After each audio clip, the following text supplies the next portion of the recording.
नमस्कार, मी धनश्री.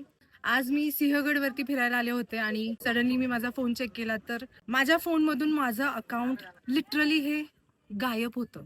जणू धनश्री या हयातच नाहीये. म्हणजे मी ह्याच्या अगोदर कधी ॲज अ क्रिएटर म्हणून होते किंवा नाही हे नाहीच आहे. मी जीमेल चेक केला तेव्हा मला एक मेसेज आला की तुझं अकाउंट हे डिसेबल झालेलं आहे, सस्पेंड करण्यात आलंय. मी छोटी क्रिएटर आहे, मान्य आहे की मी एवढी पण मोठी अजून झालेली नाहीये. तुमच्या मदतीने मी जवळजवळ 20,000 आता क्रॉस करणार होते. ज्या दिवशी मी कॅम्प मधल्या बर्गर किंगचा बर्गरमध्ये झुरळ निघाला हा व्हिडिओ टाकला त्यावेळेला व्ह्यूज आले, रिच आला, कमेंट सुद्धा आल्या. पण ज्या वेळेला मी खरंच त्यांच्यावरती लिगली ऍक्शन घेतली मग माझं अकाउंट त्यावेळेला मेटाकडून सस्पेंड का झालं. आज मी बर्गर किंग वरती व्हिडिओ बनवला, लोकांसमोर सत्य आणलं, त्याच्या विरोधात तक्रार सुद्धा केली, म्हणून माझं अकाउंट सस्पेंड केलं. एवढे दिवस अन्न प्रशासन हे काय झोपेत होतं का? एवढ्या तक्रारी त्यांच्याकडे जात होत्या, एवढं लोक त्यांना सांगत होते आमच्या सोबत सुद्धा हे घडतंय. असे डीएम सुद्धा दाखवणार आहे ज्यांच्यासोबत अशा घटना सुद्धा घडलेल्या आहेत. मग काय सुरू आहे? सत्याला बाजूच नाहीये का? तो खऱ्याची साईड घेतो, जो खरं दाखवतो, जो खरं बोलतो त्याच्या मुसक्या आवळायच्या, त्याचं अकाउंट सस्पेंड करायचं. म्हणजे खऱ्याला आता खरंच किंमत राहिलेली नाहीये का? तोंड दाबून वरतून बुक्क्यांचा मार आहे का? म्हणजे महाराष्ट्रात मुघलशाही लागलीये का? आज मी या सिंहगडावरती उभी आहे.